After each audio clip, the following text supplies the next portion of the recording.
Ini adalah podcast Pandaran Buahnya episode kedua. Ya, new normal. New normal itu kebiasaan baru yang mana kita harus mengedepankan.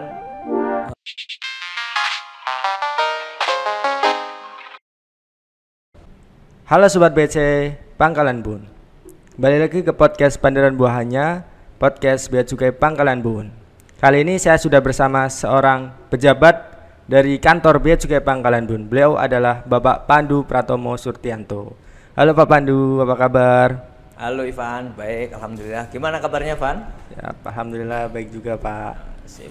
Harus tetap baik ya. Siap. Oke, untuk teman-teman yang belum tahu bahwa Pak Pandu ini merupakan seorang kepala kantor Bea Cukai Pangkalan Bun yang mulai menjabat di akhir tahun 2019. Ya. Jadi masih fresh nih teman-teman, masih bau toko. Masih semangat ya. Oke Pak Pandu, hari ini kita bakal ngobrol santai nih, ngobrolin tentang kondisi perkembangan pandemi COVID-19 yang sedang ada di Indonesia ini. Oke, menurut Pak Pandu gimana sih Pak kondisi terkini ke pandemi ini? Apakah sudah membaik atau bahkan makin parah nih Pak? Kita bisa, kalau pandangan saya ya, kita melihat ini membaik atau enggak kan kita harus melihat data nih, ya kan. Jika berdasarkan kondisi terakhir ya, berdasarkan data kemarin tanggal 10 Juni itu yang terdampak positif atau pasien positif corona itu secara nasional mencapai 34.300-an sekian. Jadi dari kondisi awal dulu pertama kali ada pasien COVID pertama yang disebut pasien pertama, pasien kedua, sampai sekarang ini malah sudah mencapai 34.300 per data 10 Juni. Nah, kalau menurut saya ini belum bisa dikatakan membaik ya. Iya. Apalagi ditambah kemarin per 10 Juni itu penambahannya rekor baru nih. Tertinggi pertama sejak dimulainya sejak adanya COVID-19 di Indonesia, yaitu penambahannya sekitar 1.200-an orang yang positif dalam satu hari. Itu rekor baru nih. Rekor baru ya. Jadi kalau berkaca dari data itu sepertinya menurut saya ya, kalau menurut saya pribadi belum bisa dibilang membaik gitu. Kok bisa gitu ya Pak? Kenapa nih? Kira-kira kenapa bisa semakin belum membaik gitu, atau bahkan bisa dikatakan semakin parah nih Pak Pandu sampai menembus rekor baru, rekor tertinggi selama pandemi Covid ini Pak Pandu? Iya. Kalau dari penjumlahan memang terparah ya, tapi kita juga tidak bisa menafikan bahwa yang sembuh itu juga banyak. Yang sembuh dari total yang positif 34.000 ya, itu yang sembuh sekitar 12.000. Artinya ada sekitar 35% bisa sembuh. Artinya upaya pemerintah untuk menanggulangi ini juga berhasil. Nah, kalau tadi kenapa bisa banyak gitu ya? Sampai 34.000 ini ya karena penularan, menurut saya penularan COVID ini kan memang dari orang ke orang. Sementara kalau seandainya kita kan tahu pemerintah sudah mengatur sedemikian rupa, mengeluarkan peraturan kebijakan agar aktivitas sosial atau physical distancing, physical pertemuan kita itu dibatasi gitu ya, dengan berbagai skema pembatasan. Tapi memang tidak bisa dipungkiri bahwa masyarakat itu perlu juga, artinya dia harus keluar rumah, tidak bisa selalu di rumah, karena memang ya dia harus mencukupi kehidupannya dengan bekerja di luar, sehingga kondisi ini memang yang harus menemukan titik equilibrium gimana kita bisa keluar tapi tidak menularkan atau bahkan tertular. Itu yang PR berat bagi pemerintah. Iya. Jadi kayak yang Pak Pandu katakan tadi bahwa kita tidak boleh lah ya Pak saling menyalahkan, bahkan menyalahkan satu sama lain, misalnya dari masyarakat bilang kalau pemerintah itu belum bisa mengeluarkan kebijakan yang bisa nanganin COVID ini. Iya, tentunya kita tidak bisa saling menyalahkan ya, apalagi kita menyalahkan pemerintah. Saya yakin pemerintah juga sudah pastilah memikirkan semaksimal mungkin apa yang terbaik buat rakyatnya gitu ya. Jadi memang pembatasan-batasan itu memang salah satu alternatif yang diambil untuk mencegah penyebaran. Tapi memang prakteknya masyarakat tidak bisa di rumah terus, itu nggak bisa karena lapisan masyarakat kan banyak ya. Ada yang penghasilannya memang dari pendapatan harian. Nah kalau yang masyarakat yang seperti itu, tukang ojek, tukang parkir, supir angkot ya, terpaksa lah dia pasti harus keluar rumah. Nah memang kita kan ini pandemi ini kan hal yang baru ya, ke COVID-19 ini hal yang baru, sehingga ya masih mencari nih seperti apa formula yang paling tepat gitu ya. Jadi tidak bisa kita menyalahkan pemerintah maupun juga di satu sisi menyalahkan masyarakatnya karena dia memang butuh. Gitu. Gitu. Kalau Ivan sendiri gimana, Van? Selama ini stay di rumah atau tetap kerja juga? Ya kalau saya sih tergantung atasan saya gitu. Pak Pandu sendiri teman-teman. Iya. Kan sudah dibikin itu kan dan kebijakan buat WFH dan WFO. Kalau di luar kerja nggak keluar-keluar atau tetap aja nih malam minggu ngopi-ngopi paling di mana? Kalau weekend aja sih, dan itu pun belanja kebutuhan makanan gitu. Bukan nongkrong-nongkrong kan? Iya, enggak pernah kalau nongkrong sekarang. Di sini juga di Pangkalan Bun sudah mulai itu soalnya Pak, ditutup kafe, tempat nongkrong itu sudah mulai itu. Terus pihak berwenang polisi itu udah mulai patroli gitu buat mengamankan keadaan gitu. Kalau bicara Pangkalan Bun kan memang di sini ya jumlah yang positif kan 74 ya. Iya. Ini juga kemarin padahal sebelum lebaran kemarin itu masih 30-an. Tapi begitu selesai lebaran ini nggak tahu melonjak jadi 74. Jadi memang di sini juga masih tinggi-tingginya juga. Tinggi ya. Oh iya. Ya, oke Pak Pandu. Terus tadi kan dampak untuk masyarakat luas ya Pak. Ini kita merinci aja nih pada Pak Pandu sendiri. Pak Pandu sendiri terkena nggak sih Pak dampaknya baik kehidupan pribadi Bapak? Terkena COVID maksudnya? Enggak, jangan sampai lah. Jangan sampai. Maksudnya dampak COVID itu mungkin ganggu gitu, atau membatasi kegiatan Bapak di kegiatan pribadi Bapak ataupun di kehidupan pekerjaan. Oke. Ya pastilah ya, namanya pandemi dan juga banyak pembatasan, ya kan pasti ada dampaknya dan pasti itu juga dirasakan oleh hampir seluruh lapisan masyarakat ya. Kalau saya sendiri kalau terkait kegiatan kantor memang terasa juga di kantor ya, di mana volume impor juga mulai turun, ekspor turun tapi sedikit ya. Begitu juga dengan pekerjaan sehari-hari di kantor ya kan. Pasti terdampak karena kita juga harus menjaga jarak nih. Pegawai bea cukai kan ada sekitar 43 orang kan. Ya itu juga jangan sampai 43 orang itu dalam satu tempat berdesak-desakan atau dengan di dalam kantor itu kurang dari 1 meter jaraknya, sehingga otomatis di awal-awal kemarin itu sempat juga terasa kinerjanya menurun.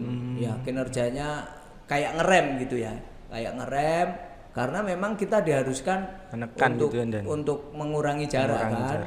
Kita bikin shift kemarin, masuknya ada tim WFO work from office sama juga ada tim work from home. Jadi ada yang kerja dari rumah, ada yang kerja dari kantor. Otomatis kemarin kita juga masih mencari bentuk kan, seperti apa nih gitu. Jadi kalau menurut saya pekerjaan juga sedikit menurun, tapi sekarang sudah mulai naik lagi ya, karena sudah mulai terbiasa dengan bekerja di rumah. Kemarin kan masih penyesuaian di rumah gimana nih gitu kan. Nah sekarang sudah. Kalau Ivan ngefek nggak ke Ivan? Kalau boleh cerita nih Pak, karena saya kan masih CPNS nih Pak. CPNS kan biasanya awal-awal tuh pasti ada latihan dasar. Latsar yang biasanya dilakuin di BDK. Saya kebetulan sama teman saya itu di BDK Yogyakarta, dan karena adanya pandemi ini kami harus dipulangkan nih Pak lebih awal. Oh, belum selesai pada hari itu? Baru 1 minggu. Oh, baru satu minggu langsung. Itu dipulangkan. Berkah atau gimana nih dipulangkan ini?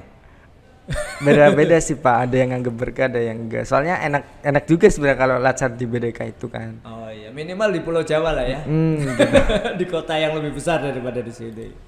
Terus kemarin juga belum sempat pulang juga kan waktu setelah latsar, karena emang langsung dibatasin gitu Pak. Kayak kereta gitu langsung nggak ada semua. Dan lebih baik emang nggak usah lah kita berpergian dulu gitu. Akhirnya ya langsung balik lagi ke kantor sini.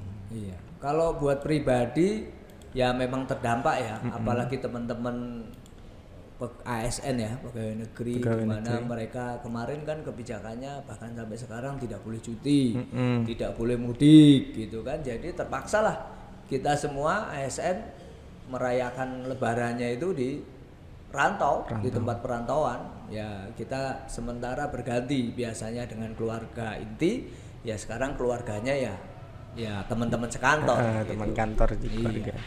Jadi kayak yang Pak Pandu katakan tadi bahwa kegiatan kita semakin dibatasi nih Pak. Ya. Padahal di sisi lain ada masyarakat yang memang harus bekerja keluar rumah untuk dapat bisa melanjutkan kehidupannya gitu kan Pak. Ya. Jadi untuk yang seperti itu menurut saya dibutuhkan suatu kebiasaan yang bisa membuat pekerjaan itu terselesaikan, tapi kita juga tetap aman gitu Pak dalam melaksanakan itu. Iya, harus ada protokol-protokol yang harus dilakukan. Terus akhir-akhir itu sering dibahas tentang new normal nih Pak. Oh, new normal. New normal. New normal tuh gimana sih Pak menurut Pak Pandu itu? Ya, new normal ya. New normal itu kebiasaan baru yang mana kita harus mengedepankan protokol-protokol agar kita tetap bisa berkegiatan, tetap bisa beraktivitas, tapi tidak terjadi atau mencegah adanya penularan COVID-19. Itu jadi ini suatu kebiasaan baru. Kita tetap bisa bekerja, kita tetap bisa beraktivitas, tapi harus dengan protokol pencegahan penularan COVID-19. Itu. Nah, ini sesuatu yang memang harus kita hadapi karena nggak mungkin kita di rumah terus kan. Nggak tahu nih sampai kapan ya, sampai kapan kita harus stay at home, padahal dunia kerja atau roda ekonomi harus tetap jalan, bisnis tetap jalan, ekspor impor kalau kaitannya bea cukai ekspor impor kan tetap jalan, berarti kan pegawai bea cukai tetap harus kantor, harus tetap memberikan pelayanan, gitu ya.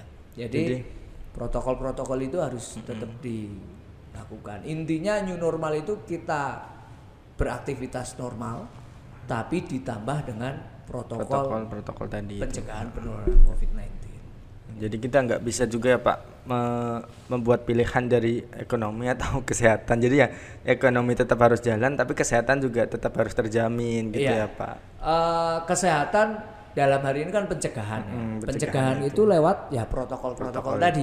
Gitu. Kalau roda perekonomian kan ya bagaimanapun namanya ekonomi itu selalu harus jalan, nggak bisa ekonomi berhenti, nanti susah semuanya.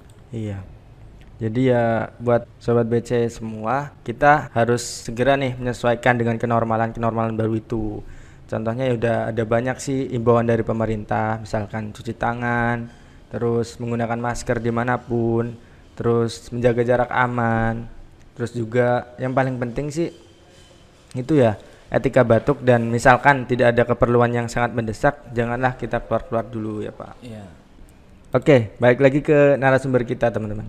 Pak Pandu sebagai seorang kepala kantor Bea Cukai Pangkalan Bun nih Pak, seperti apa sih Pak sejauh ini pelaksanaan new normal di kantor Bea Cukai Pangkalan Bun sendiri? Oke, ya kita juga menerapkan new normal ya, ada protokol-protokol COVID-19 karena kan kita tidak bisa nih stay at home terus, padahal kita dituntut untuk bisa memberikan layanan kepada pengguna jasa. Ekspor impor tetap jalan, sehingga new normal ini harus kita terapkan di kantor. Nah kita sebagai instansi pemerintah ya, kita sudah ada guidance-nya, ada panduan peraturan-peraturan terkait. Contohnya dari Kementerian Kesehatan sudah menerbitkan peraturan menterinya, terus di internal Kementerian Keuangan juga sudah ada KMK. Ada SE nomor 20 tahun 2020 ya, tentang bagaimana kita tetap beraktivitas tapi tetap menjaga protokol COVID. Antara lain apa kalau di Bea Cukai Pangkalan Bun? Yang pertama adalah yang kita lakukan adalah edukasi. Edukasi kepada baik pegawai maupun kepada pengguna jasa mengenai bagaimana penularan COVID dan bagaimana pencegahannya. Ya. Yang kedua edukasinya dalam bentuk pemasangan banner, jadi kita taruh banner-banner. Jadi ini juga untuk membiasakan, ya. Jadi pegawai selalu ingat bahwa dia harus melakukan itu. Prosedur berikutnya, pertama pegawai wajib menggunakan masker. Masker. Tapi ini kita enggak ya, susah pakai masker soalnya. Ya, Nggak tapi kita apa-apa, kan ada cara. cara. Ada cara. Pertama pegawai wajib pakai masker. Ya. Pakai masker itu sejak dia keluar dari rumah menuju kantor itu harus wajib pakai masker. Jangan dia naik motor atau mobil atau bahkan kendaraan umum dia nggak pakai masker sampai kantor baru pakai masker. Sama aja bohong. Ya kan.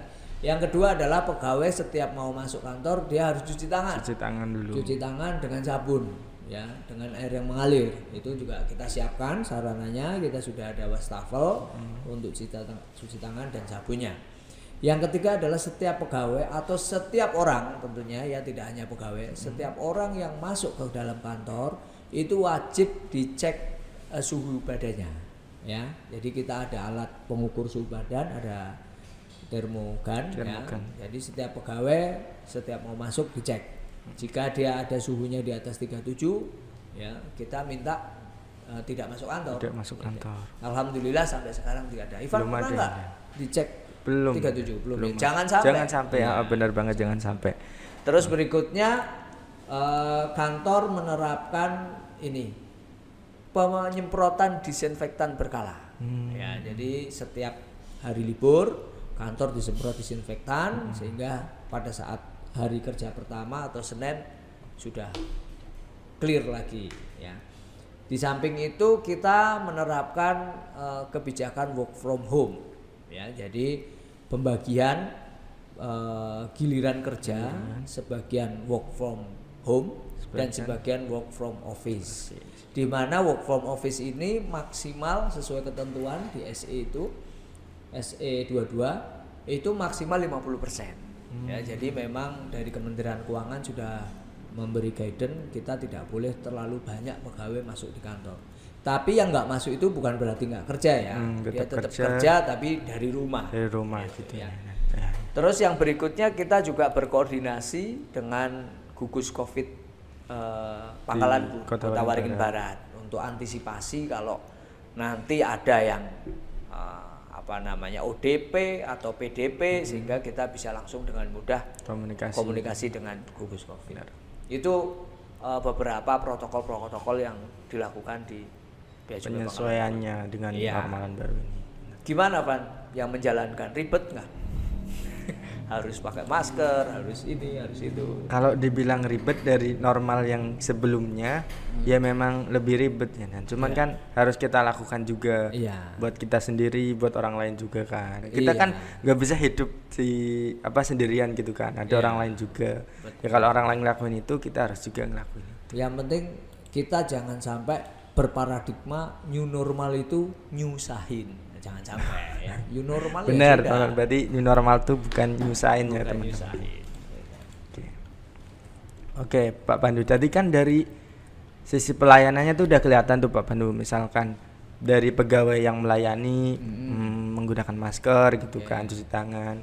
Terus orang yang datang juga harus cuci tangan juga, pakai masker juga gitu. Terus kalau dari sisi satu lagi jaga jarak. Jaga jarak. Di kantor juga harus jaga jarak. Jaga jarak. Nggak boleh deket-deket gitu ya. Makanya kita shift giliran ya, ada yang di rumah itu juga fungsinya karena kita biar di kantor itu duduknya nggak terlalu dekat, jaga jarak.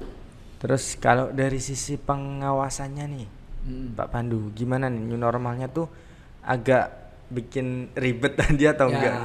Nah ini memang yang agak susah itu memang di unit yang melakukan pengawasan ya, karena memang harus ada kehadiran fisik.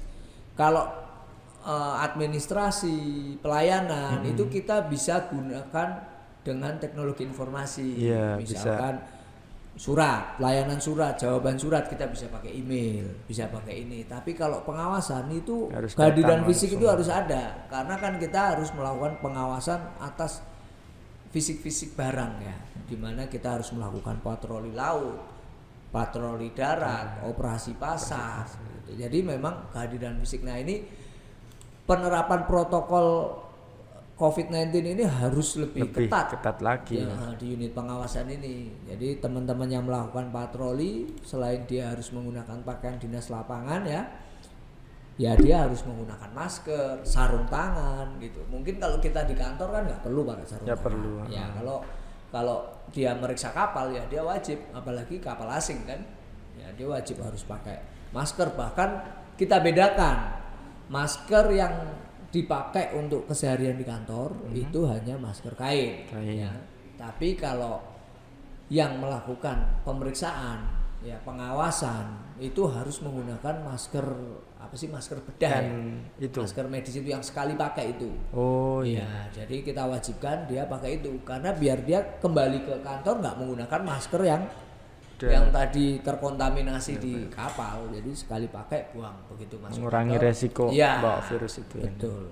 Kalau di sisi pelayanan ke pengguna jasa kita banyak mengubah layanan yang tadinya harus dia datang, perusahaan datang gitu ya. Kita sudah mulai awal-awal Covid itu kita sudah sampaikan ke pengguna jasa tidak perlu datang langsung. Ya, jadi kalau ada surat permohonan, surat apa gitu ya, harus yang selama ini dia kalau ngajuin permohonan bongkar misalkan, permohonan muat gitu ya, dia kan harus datang ke kantor untuk menyerahkan. Nah, sekarang kita sudah kasih kebijakan dikirim email saja. Ya, nggak perlu datang. Jadi memang frekuensi pengguna jasa datang sekarang sudah jauh berkurang karena kita kontak langsung. Ya, kita sudah menggunakan layanan via email. Dan juga kita bahkan kemarin di bulan Maret menerbitkan aplikasi baru namanya Simantap kan? Wah, Simantap. Ya, Simantap ini aplikasi permohonan izin bongkar, izin timbun dan izin muat. Jadi cukup klik dari komputer masing-masing kita sudah menerima permohonan. Begitu juga izinnya. Kita klik lewat komputer di kantor, perusahaan sudah bisa dapat izinnya. Iya. Jadi lebih keren simpel banget nih. Bea Cukai Pangkalan Bun sebelum new normal udah bisa bikin satu aplikasi yang ternyata kepake banget di sini. Iya, sangat-sangat terpakai. Dari kantor pusat pun juga punya ada kebijakan yaitu terkait permohonan izin pemeriksaan pendahuluan form 3D online. Jadi dulu masih manual, tapi akhirnya sekarang permohonan yang curah itu bisa menggunakan form 3D online. Jadi itu pun tidak perlu datang. Wah, banyak banget nih teman-teman, harus segera menyesuaikan sama kenormalan baru ini. Jadi bahkan kita ini satu lagi Van, bahkan di kita menyediakan satu layanan konsultasi via daring. Bisa lewat WA. Kita menyebutnya sebagai duty manager. Jadi ada pejabat selevel eselon 5 yang tiap hari kita dedikasikan untuk melayani pengguna jasa via online. Via online. Iya, jadi kalau pengguna jasa ada masalah, silahkan menghubungi duty manager itu. Langsung menghubungi lewat WhatsApp tadi. Iya, WhatsApp bisa, telepon bisa. Kita sediakan salurannya. Oke. Jadi barangkali ada yang pengen pengen lebih tahu lagi tentang kantor Bea Cukai, tentang Bea Cukai, itu bisa ya pakai duty manager.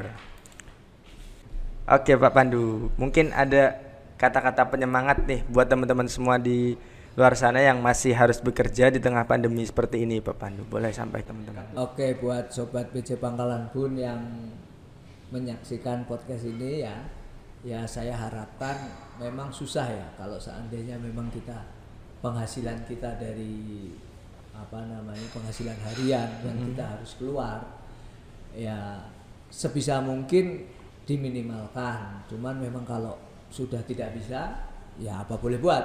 Tapi tolong tetap perhatikan tadi protokol COVID-19. Ya, jangan sampai kita bermaksud mencari rezeki tapi rezekinya habis untuk pengobatan kita. Ya kan, malah keluarga nggak bisa dapat penghasilan.